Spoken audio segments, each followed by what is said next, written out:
Plato's Republic is the cornerstone of Western philosophy. It is a masterful work which engages a plethora of philosophical themes. The Republic is one of the greatest works of art ever produced. It is in league with Shakespeare's Lear, Beethoven's Ninth Symphony, and Homer's Iliad and Odyssey. It is exceedingly beautiful in passages, a work of extraordinary literary achievement. It is indeed a philosophical masterpiece. And as such, Plato articulates many of the fundamental concepts of Western philosophy. The text offers us an explanation of the logical theory of contradiction and Plato's view of the human soul. It offers us engaging questions and answers about fundamental issues of what exists, what it is that we can know, and how we ought to go about living our lives. In the Republic, Plato is setting out really to take on the received wisdoms of his day. The received wisdom of Plato's day was the tradition of Homer. In Homer's Iliad, Homer tells the story of what it's like to be the best sort of person you can be. How should we, as kids, grow up? What should we aspire to be when we grow up? The ideal figure, the Homeric hero, is of course Achilles. And what are Achilles' characteristics? What are Achilles' traits as a human being? His prowess, his courage, his violence, his desire for revenge. Recall in Homer's Iliad that Achilles' best friend, Patroclus, his beloved friend, is killed on the battlefield. The war between the Achaeans and the Trojans. At the city walls of Troy, Patroclus is slain by the Trojan Hector. Achilles hears about the death of his friend, dons his armor, goes out into the battlefield, finds Hector, and kills him. But that does not sate his desire, his passion. He takes the dead Hector's body, binds up his feet, attaches them to the back of his chariot, and rides 3 times around the walls of Troy, Hector's home city, to humiliate the great Hector in front of his hometown, in front of the people that loved him most. The Homeric hero then is a warrior hero, a hero of violence, a hero who has great passions and indulges them. In the Republic,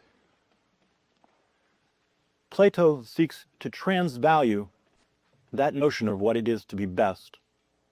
In Plato's Republic,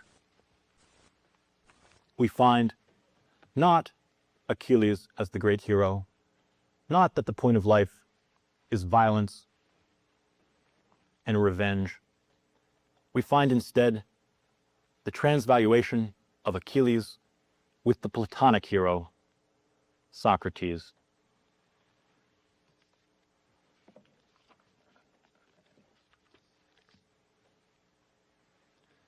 Plato believed that Homer and Homer's heroic notions had a pernicious influence on Greek society.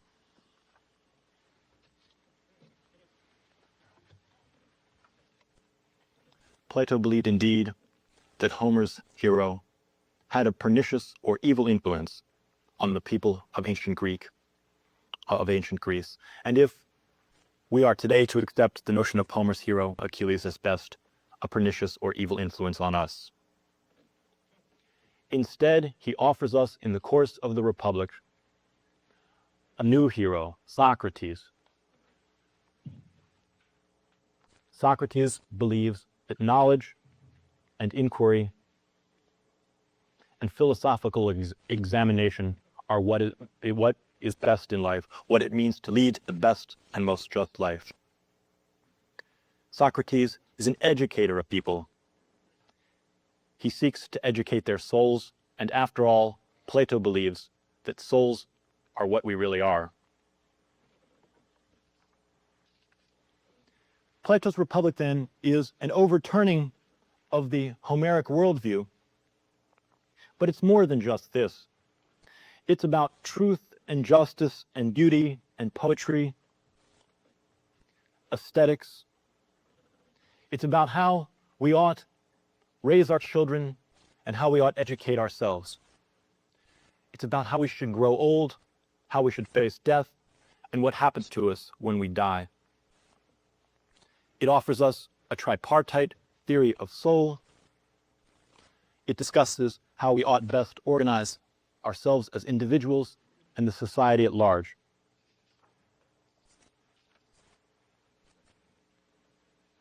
In sum, the book is about the entire human condition.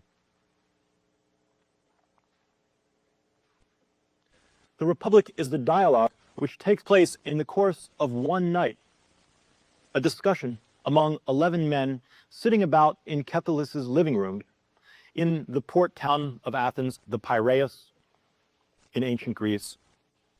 And after exchanging pleasantries, the men sitting about in Cephalus's house, really 6 of them engaged in the dialectic, 6 of them engaged in this reasoned discourse.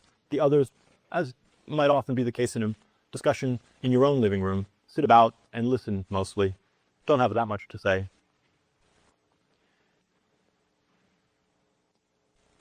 Take place to 411 BC in Cephalus's home. And having introduced themselves, the question turns to what is the just life? What is the good life? And at its most basic, Plato's Republic is making the point that philosophy can take place in our living rooms. No special equipment is needed. We simply need to take the view of wonder, of self-examination, have the ability, the desire to open ourselves up to asking questions about what it is we can know, what it is we ought to do. Of course, the hero of Plato's Republic is Socrates. Socrates was Plato's teacher in ancient Athens. Plato studied with Socrates for perhaps 20 years. Socrates led the life of the mind. He had been, of course, in the great Peloponnesian War, the war between Athens and Sparta, a hoplite, a foot soldier. And after the war, he went about questioning the youth of Athens, asking them what was it that they believed was important about life. And so in Book 1, we begin with this question, what does it mean to lead a good life? And the first view we come across is that of Cephalus's old buddies. Socrates says to Cephalus, Cephalus, how is it that life appears to you in your old age? Cephalus is an old man in his 80s. And Cephalus says, well, Socrates,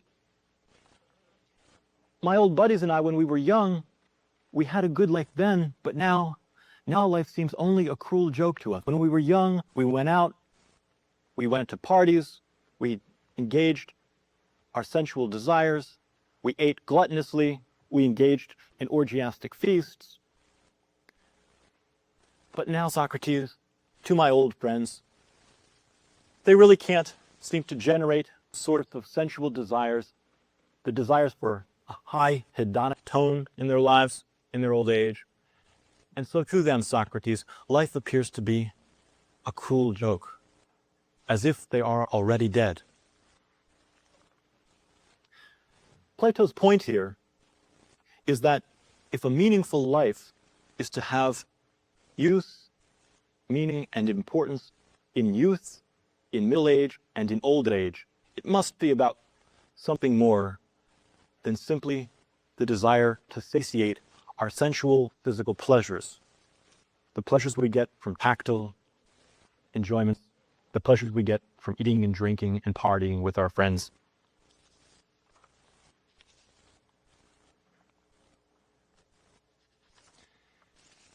But if life is to be not just about the high-rolling life of sensual pleasures, what is it?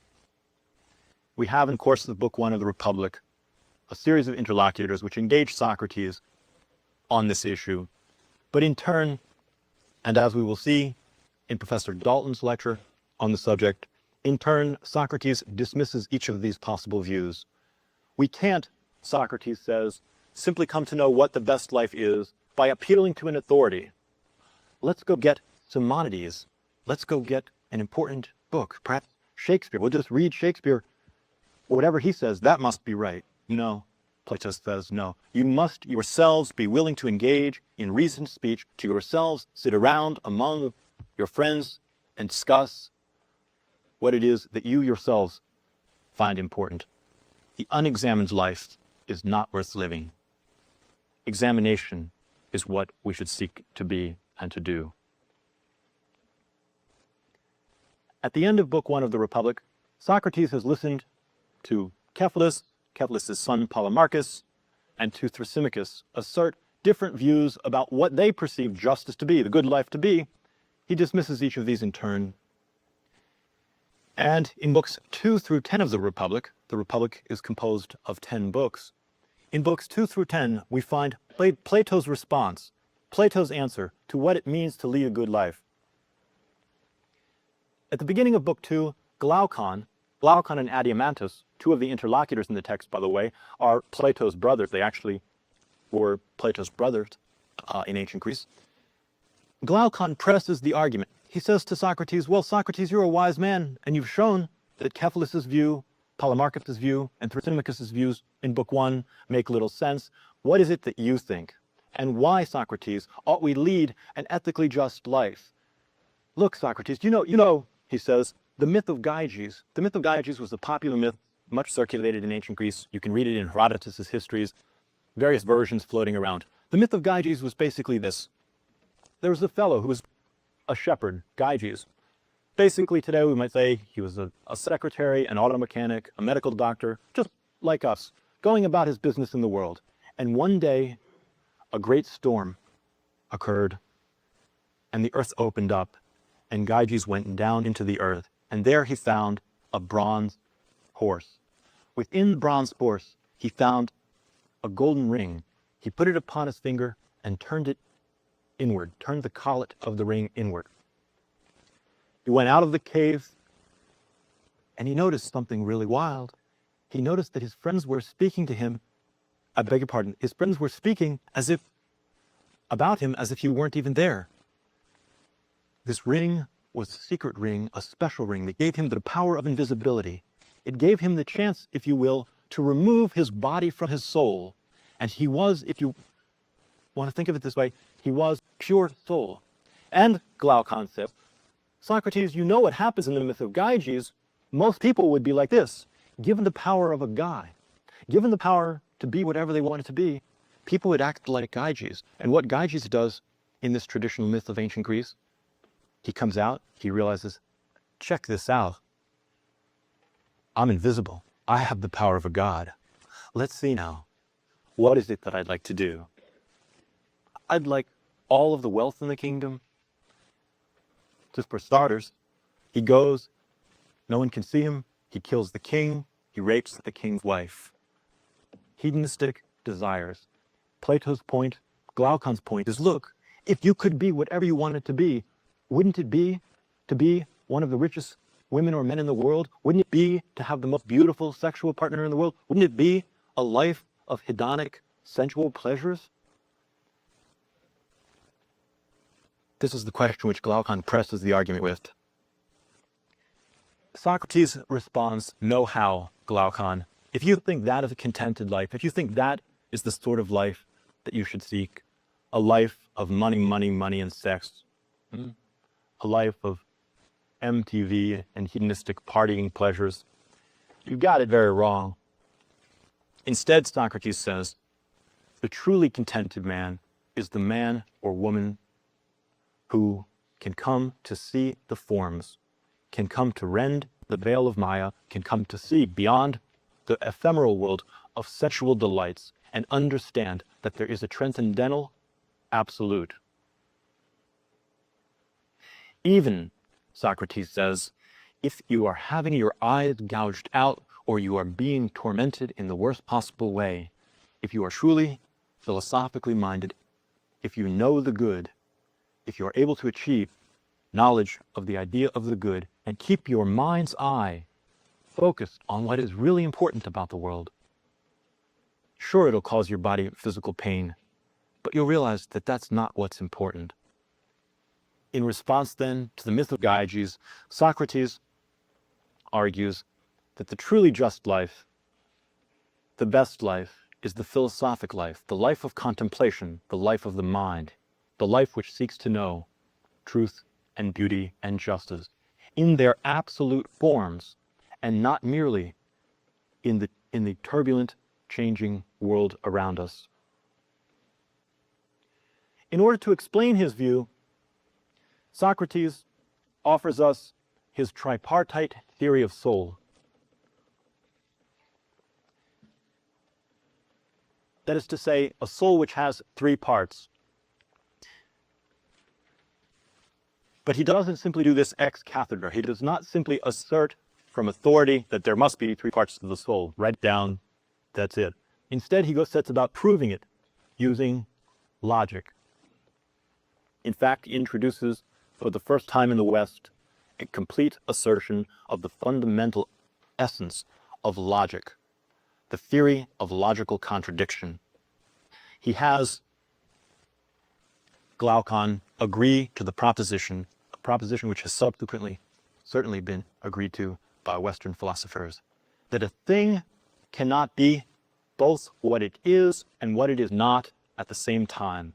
That is to say, a thing cannot be both A and not A simultaneously. And Glaucon gets a bit confused and so asks some questions. And he says, well, but Socrates, for example, you could be standing still, being still, and moving your hands about, not being still. So me as a person, I am at once what I am and what I am not. And Socrates says, hang on, Glaucon, you sort of missed the point a bit there.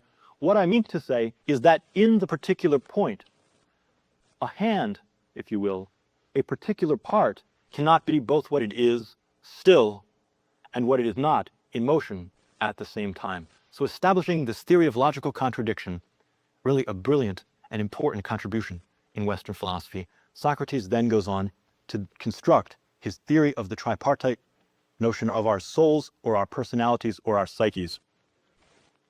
He says we have three parts to our soul. He engages Glaucon in the dialectic.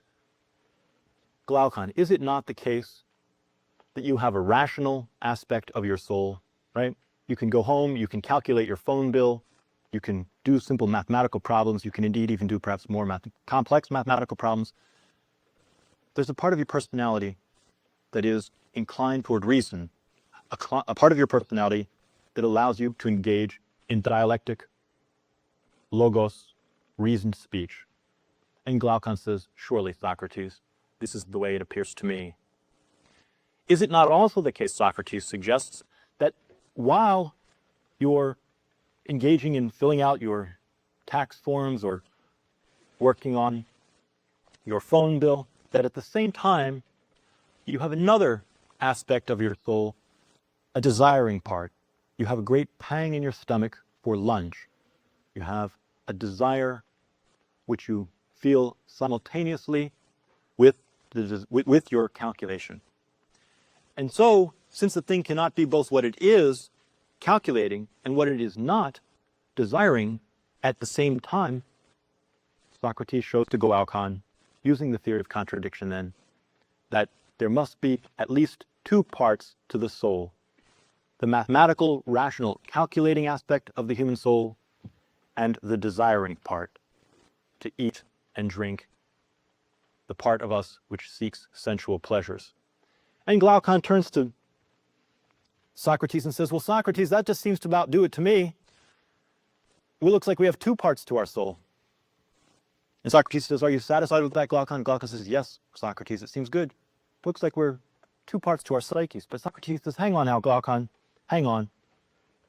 Have you heard that story of the fellow who was walking from the Piraeus, the seaport town of Athens, on the outside of the long wall, a long stone wall that connected the seaport town with Athens.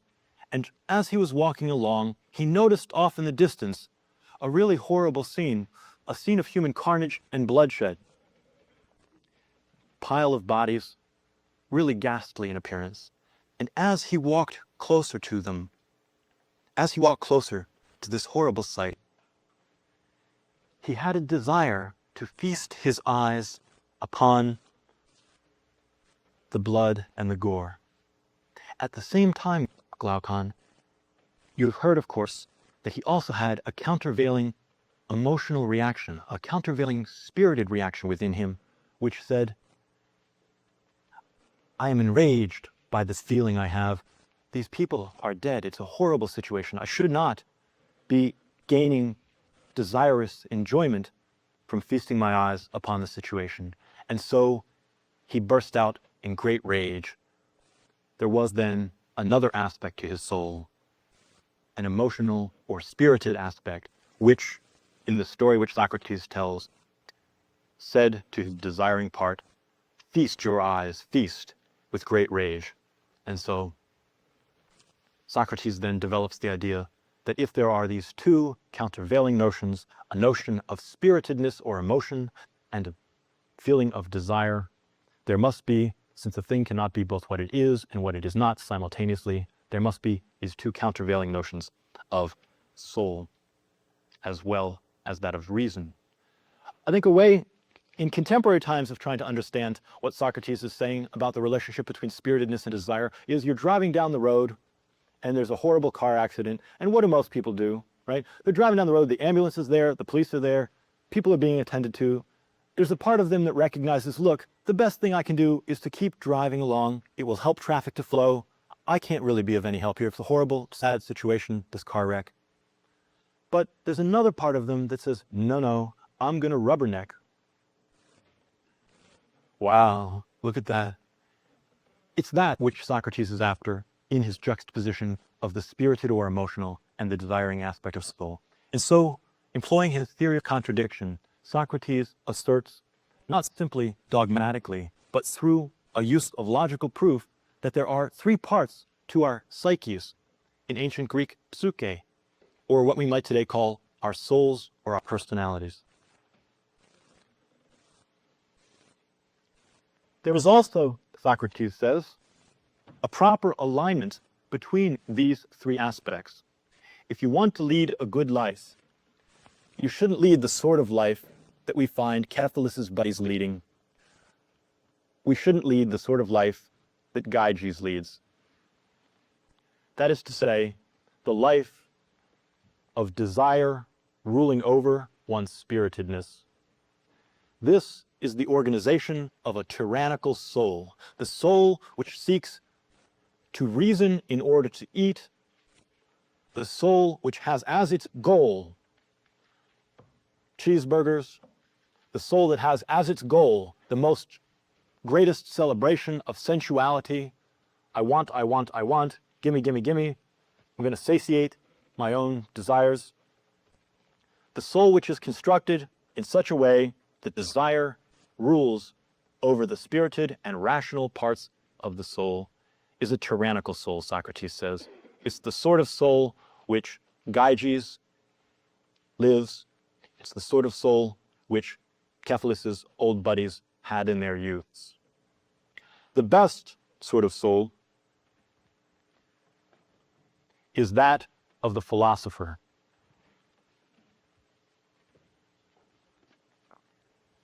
The philosophical soul, then, is, given Socrates' tripartite theory of soul, that which is ruled by reason and in which spirit and desire follow along.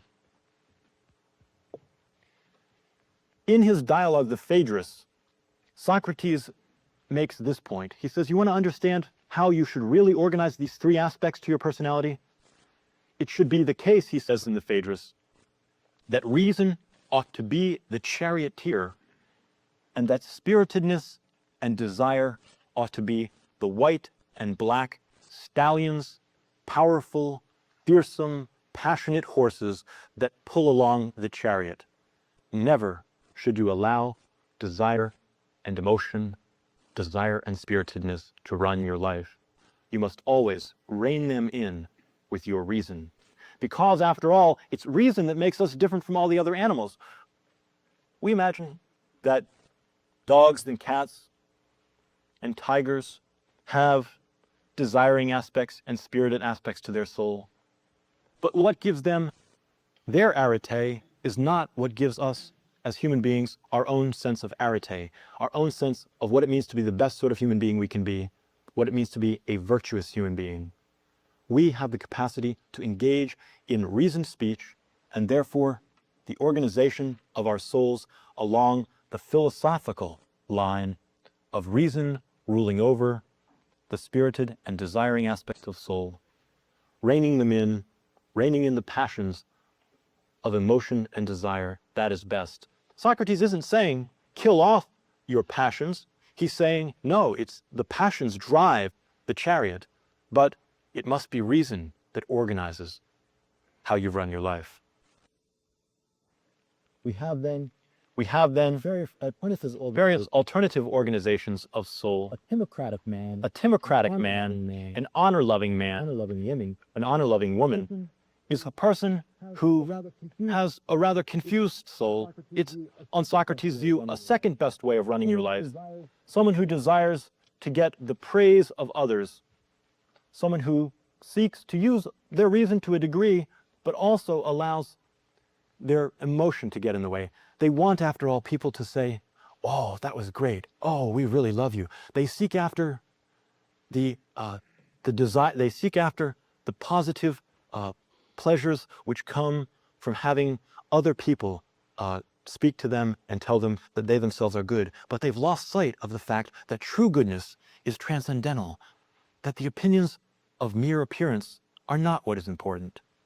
The oligarchic soul is that soul which seeks to collect money, which seeks to live life only for money and to satiate its emotional desires. And the democratic soul is a soul which is quite terribly confused.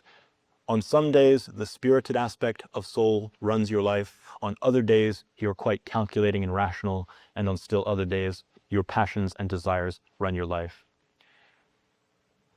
There is a hierarchy here, from best to worst. The philosophical soul is that which is best. The tyrannical soul, on Plato's view, is that which is worst. We come now then to another very important question in the Republic. What it means to have a good definition of something. That is to say, what is it that really exists? Plato employs an every-only notion of definition. He employs an essential notion or a mathematical notion of definition. If you want to come up with a definition of something, Plato says, you should look to the examples of mathematics. As Professor Staloff told us in the last lecture, the Pythagorean theorem, Pythagoras, the idea that there was in the ancient world number magic, that you could see the relationships between the harmony of music and mathematical relationships between string lengths. Plato was perfectly aware of these notions of Pythagoras and thought that they offered him a key to understanding what it means to have a good definition of something. We should, when we think mathematically, and especially when we use arithmetic and geometry, try to come up with, for example, what does it mean to have a good definition of a triangle? On Plato's view, it won't do to have your 7th grade teacher draw a picture of a triangle, draw another picture, and another picture. A 7th grader, without an essential definition of triangularity, will be rather confused. Some of these things will look scalar, other isosceles, other equilateral. It's kind of confusing for a kid to understand a definition by just producing many instantiations of something when you don't really have clear what the general overall view of it is.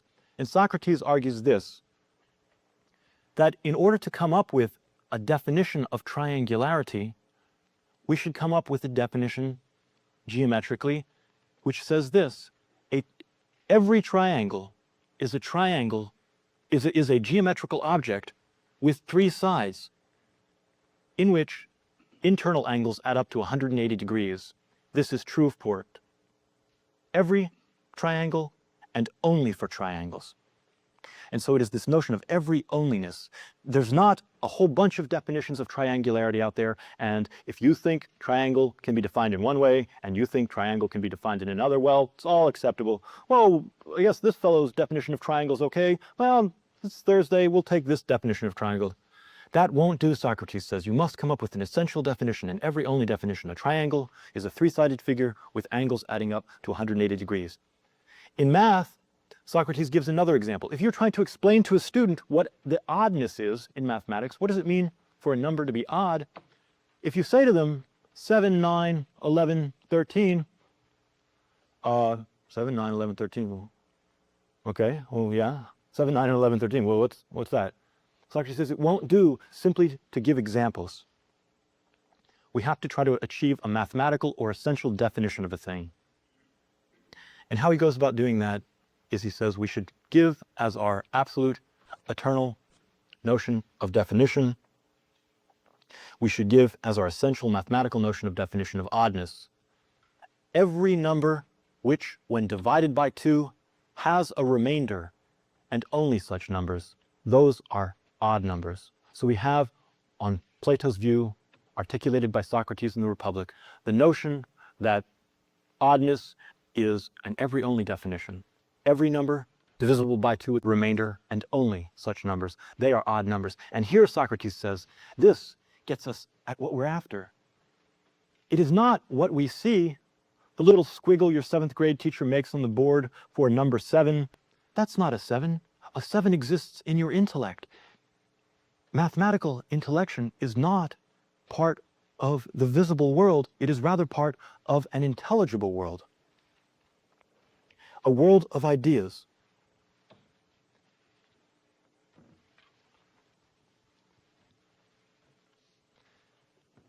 Socrates comes then to really what is the key of Plato's Republic. At the end of Book 6 and the beginning of Book 7, he says to Glaucon and Adeimantus and to the other interlocutors sitting about in Kepler's home, you want to know what I really think? Here is what I think. I think that there's an epistemological or ontological hierarchy, that what is least reliable in the world are images and imaginations. After all, we can dream that we see giant pink elephants, but when we wake up, there's no giant pink elephant in our living room. We can dream that we're on the planet Jupiter, walking around in our spacesuits. We can daydream. It doesn't mean that it's so. That sort of imagination is least reliable. Socrates says, think about another sort of thinking that we do, the sort of thinking we derive from our senses. From our senses, we have ideas we derive from touching and tasting and smelling things. When we see tables and chairs, we see automobiles, we see other human beings. They are born, they grow old, they die, they change. In this realm of senses, we really can't trust that what our senses are telling us is true. Sometimes you think, a little kid, you look into your closet, you think, it's a ghost. And then you realize, no, it's not a ghost, it's my skirt. Socrates gives the example, going back to his logical theory of contradiction. Late in the Republic, he says, the reason that your sense impressions, the information you get from your senses, is not always right is, he gives this example, he says, you can, a take-home experiment, if you will. He says, you have a stick which is straight, and you ask, leaving aside your reason, leaving aside your calculation, because I know you will all say it's refracted as the answer, but leave that aside and just have your senses report to you the realm of things. In the realm of senses, have your senses report to you about the following experiment. We take a straight stick, we immerse it in a pond halfway, and now what do we see but a crooked stick? Ask your senses, what is the stick? Your senses, without the help of calculation, without the help of rational thinking, say, the stick is straight and not straight. The stick is straight and not straight? By the logical theory of contradiction, a thing cannot be both what it is and what it is not. Therefore, our senses are also unreliable. Indeed, in climbing this epistemological hierarchy, Socrates says that those things which we can know through our imaginations, things which we can imagine, and things which we can learn through our senses are least reliable in life.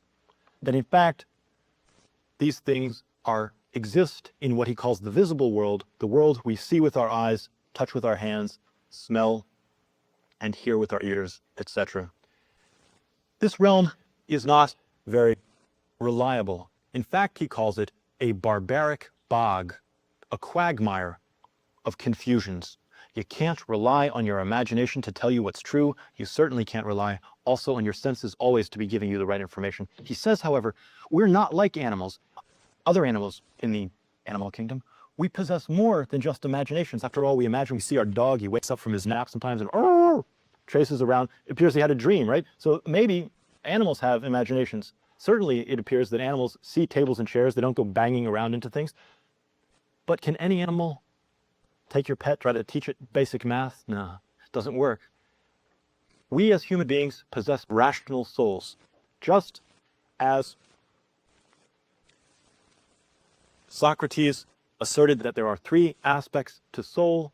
So we find in this divided line an epistemological hierarchy that there is an entire realm of ideas of intellection, an intelligible realm, a realm in which we as human beings come to be what we are best at.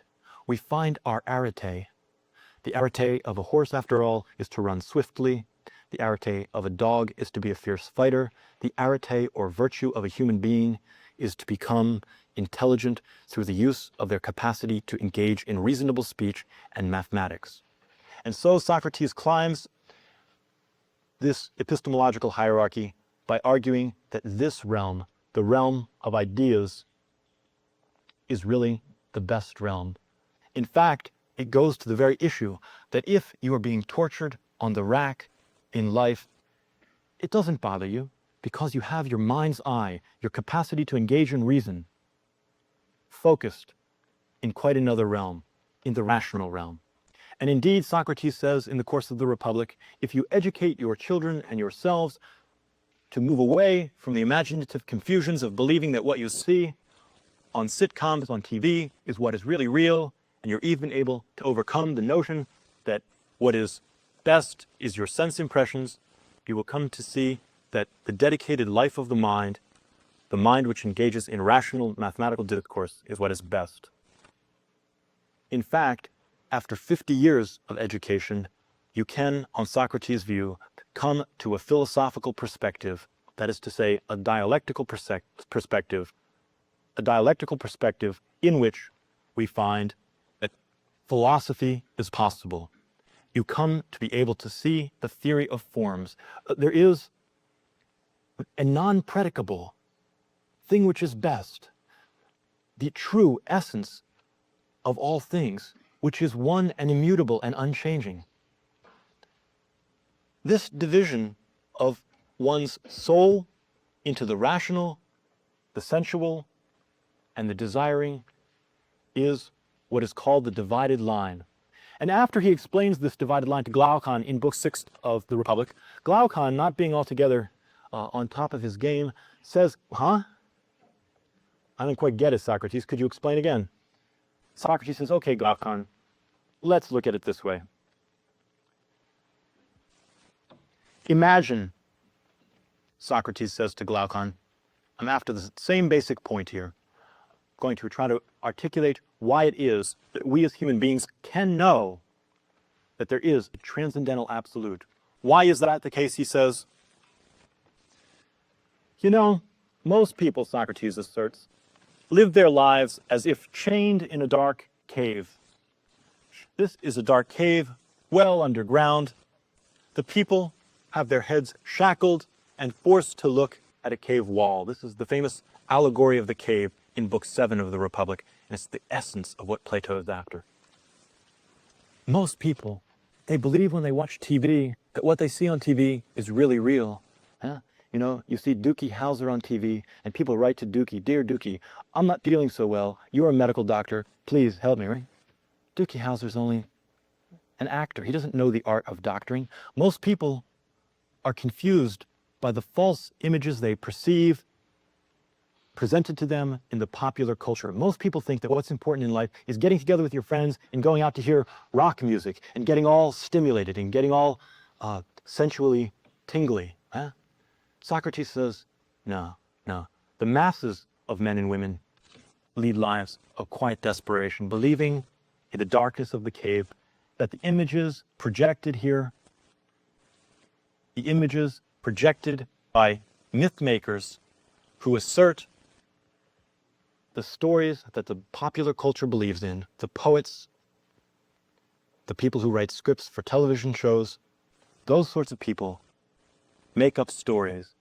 And from a dimly lit fire in the cave, that is to say, in the confused life of sensuality, the confused life of sense impressions and imagination, people believe that what's important in their life is the projections they see in their popular culture, the projections of the poets and myth makers. Those projections, illuminated by a weak fire behind them, are projected much more largely onto the cave wall.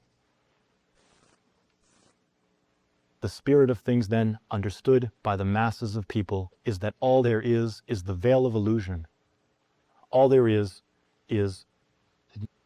changing, ever-changing world of appearances. Socrates says, imagine this. Imagine that a person could be dragged up forcefully out of the cave, and being dragged up out of this deep cave set into the ground, they were to come out of the confused appearances of the depths of what they think is real, but is really not best. They are brought forcibly out of the cave through education, through engaging in dialectic. They come out of the cave into the light of the noonday sun. All their lives, they've been of the view that popular culture, they've been of the view that what everybody else in the culture thinks, sensual pleasures, making a lot of money, no, that sort of stuff, that's what's best. And they are brought through engaging in dialectic, through reasoned speech, dragged forcibly by hard education, by, in fact, Plato intimates, reading the Republic. They are brought into the light of the noonday sun. And at first, the sun is too bright. At first, all their lives, having lived in a dark cave, they can't see the forms. They can see only at first the reflections of things in a pond. And that, if you remember back to our discussion a minute ago of the divided line, those reflections are the mathematical capacities that Socrates was speaking about, the ability that we ourselves can do math, simple math and geometry. At first, when you engage in a disciplined education, you can see only the reflection of the forms, only the reflection of that which truly is. But after a while, your eyes become accustomed to engaging in dialectic, sitting around in school, reading great books like Plato's Republic, and you see that what is best about the human spirit is the reasoning aspect of our souls. You're able finally not to be blinded in your education, but to see the forms. That is to say, for Socrates, to see that which really is. You rend, you pull apart the curtain of appearances, and you see into being itself. The philosopher, then, is such a person. The philosopher is able to engage the life of the mind, to know that through reasoned speech, we can come to remove ourselves from believing in the false images of popular culture, not believing the poets and myth makers. Through hard, disciplined education, and is it at first very interesting, or is it at first very fun? No, it hurts, right? The point of the Republic is disciplined education. Reading this book, reading the Republic, is tough. It's not a simple thing to do. But if you bring yourself out of the cave into the light of the sun, you will be illuminated by the sun up in the sky. And Plato's point about the sun for Glaucon is, you remember back to the discussion in the divided line? He says, well, if you aren't quite following me, Glaucon, in terms of that dialectic, think of it this way. It's as if the entire universe all of our world is illuminated by one great transcendental goodness and beauty and truth. And that if you climb into the life of the mind, if you are, through study, intellection, come out of the cave, you will be able to see in the light of that truth. And so, just as the sun brings warmth and enlightenment to us in our common day life, by analogy, Socrates is saying, the transcendental good, the forms, that which we know through dialectical study and mathematics, that which is best. And if you keep your mind's eye focused on that good, you will never be bothered by the physical torments and tortures of life. And so it means, in sum, that the philosopher leads the best life, the life of the mind. The philosopher is the woman or man who can come to know that which is, to rend the veil of appearances and see reality for what it truly is. In the next lecture, we will take up Plato's discussion of what it means to lead a good political order. Who among these people ought to lead society? And we'll find out that it is the intellectuals, the philosophers, the philosopher kings, the philosopher king, women and men who know the good that ought to be in control of society, and that democracy is a mistake.